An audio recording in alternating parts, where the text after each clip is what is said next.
Bonjour, bienvenue dans ce mini tutoriel. Je veux vous montrer une petite combine que j'ai trouvée. J'ai un client qui m'a envoyé des fichiers Marvelous Designer, donc c'est un programme de simulation de tissu.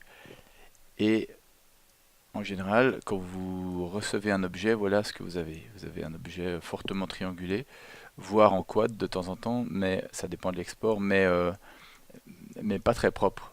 Même si vous ajoutez, on est dans Modo, donc on se dit tiens, on va récupérer notre objet et on peut utiliser par exemple le detriangulate dans les mesh operators.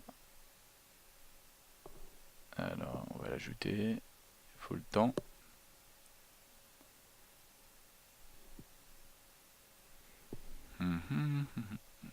Voilà, ok.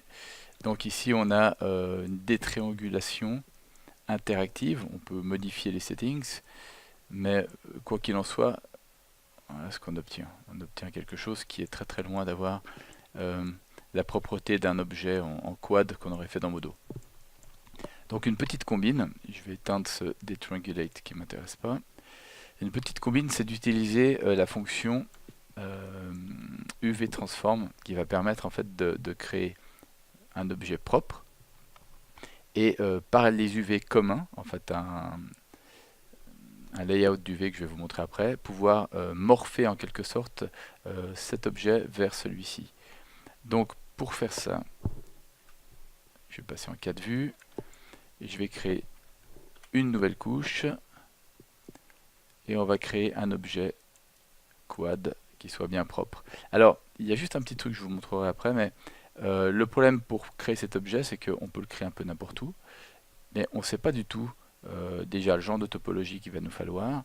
La résolution, on peut à peu près la deviner par rapport à la densité de maillage, mais quand vous allez utiliser l'UV Transform, l'UV Transform crée une surface en fait dans laquelle notre objet va devoir être contenu. Et le problème, c'est qu'on n'a aucune idée de l'endroit où va se trouver cette référence.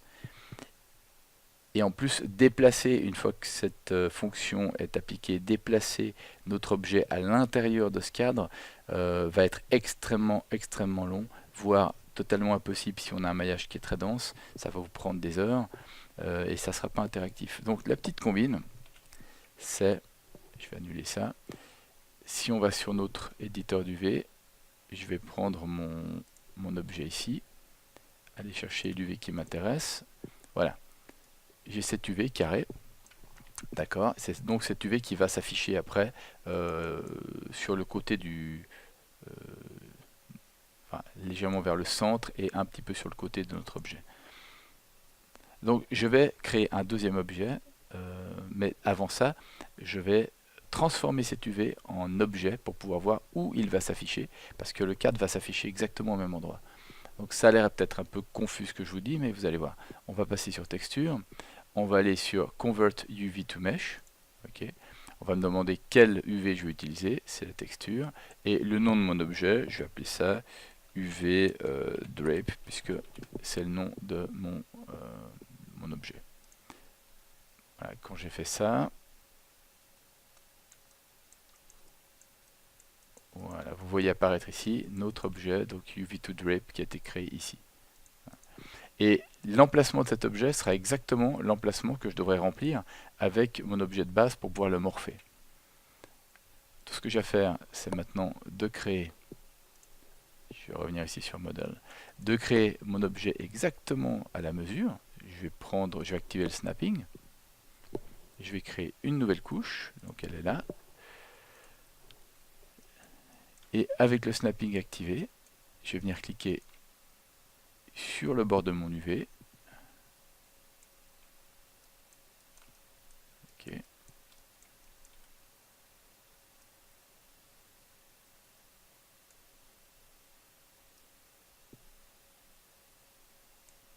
Alors là, forcément, mettre à l'échelle, c'est pas toujours facile dans ce mode-là, mais ça va, c'est bon, je suis dessus. Et bien sûr, je vais devoir créer une densité de maillage qui va correspondre à peu près à ce que j'ai là, peut-être un peu moins, parce que je vais utiliser des subdits, donc j'aurai pas besoin d'être autant aussi dense. Donc je sais pas, je vais faire une évaluation, une centaine peut-être. Centaine sur les deux axes. Ça m'a l'air pas mal. Ok. Encore une fois, en sachant que je vais utiliser les subdivisions, je ne suis pas obligé d'avoir un maillage aussi dense que sur le maillage original. On va essayer comme ça. Donc voilà. Mon objet maintenant est exactement au même emplacement. Donc ce que je dois faire, c'est transformer cet objet pour qu'il ressemble à celui-ci, okay, basé sur l'UV. Donc mon nouvel objet ici, je vais l'appeler New Drape 2 parce que j'en avais déjà un avant. Ici sur Add Operator, donc j'ai cet objet sélectionné, Add Operator, je vais taper UV et j'ai mon UV Transform qui est juste ici. Il va me demander l'objet cible c'est mon drape. Okay. Et il va me demander le target UV, c'est texture. On va attendre un tout petit peu. Voilà. Donc comme j'ai matché avec le snapping exactement l'emplacement de l'UV sur la fonction UV Transform, j'ai pas eu de problème du tout. Et je peux cacher l'objet original. J'ai juste un seul petit problème ici, c'est que mon objet est inversé. Alors, je pourrais effectivement freezer mon objet et le garder tel quel et flipper, parce qu'on ne peut pas flipper directement ici, c'est un objet procédural, donc il va nous le refuser. Il va falloir le flipper en ajoutant un flip sur le procédural, qui va me permettre, toujours avec un petit peu d'attente, mais voilà, de flipper ça.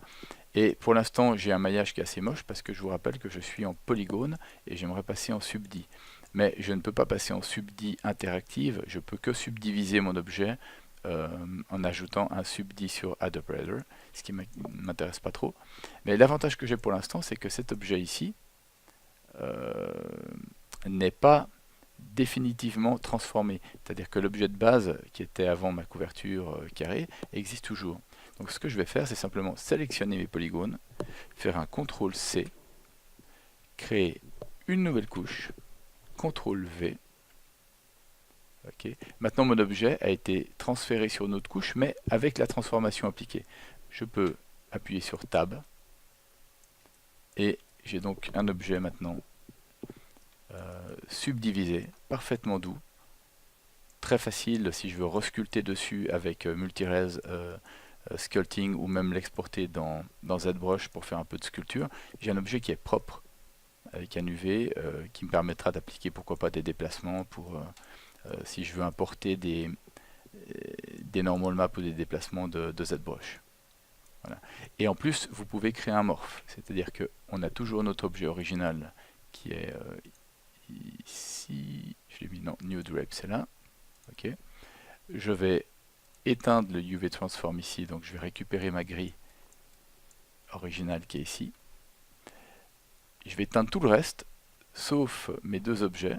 Okay. Et je vais faire un morph to background sur liste. On va sur morph map, on crée un nouveau morph. Alors bien sûr, il va me le refuser parce que c'est procédural. Donc je peux faire exactement ce que j'ai fait avant, faire un CTRL-C, créer une nouvelle couche juste en dessus, CTRL-V. Ça m'évite de détruire, en fait, d'enlever ce que j'ai fait, mais je récupère mon objet. Donc ici, je sais pas, drape orige pour original. Et ici, celui-là, je vais l'appeler morph. Drape morph. Ok. Donc j'ai mon nom ici de morph map drape original. Je vais appeler ça morph. Et en sachant que j'ai que ces deux objets de sélectionner, je vais aller, si je mets ces perturbants, je peux changer l'affichage ici pour que les objets en arrière-couche s'affichent en filaire. Ok. Je vais sur Vertex Map. Il y a un petit utilitaire qui s'appelle Background Morph. Ok. La source, donc c'est Background. Et voilà. Et j'ai donc un morph maintenant de mon objet, ce qui me permet, si j'ai envie, d'appliquer un morph influence ici et de l'animer. Je peux aller en setup par exemple. Voilà. Donc je mets à 0, je mets une clé, je bouge, ici 100. Je ne sais pas à quoi ça servirait, mais enfin, vous pouvez le faire. Voilà donc la fin de ce mini tuto rapide pour vous montrer à quoi peut servir l'UV Transform pour nettoyer, donc pour garder la topologie, mais avoir un objet propre quand vous avez des imports, comme c'est le cas ici de Marvelous Designer.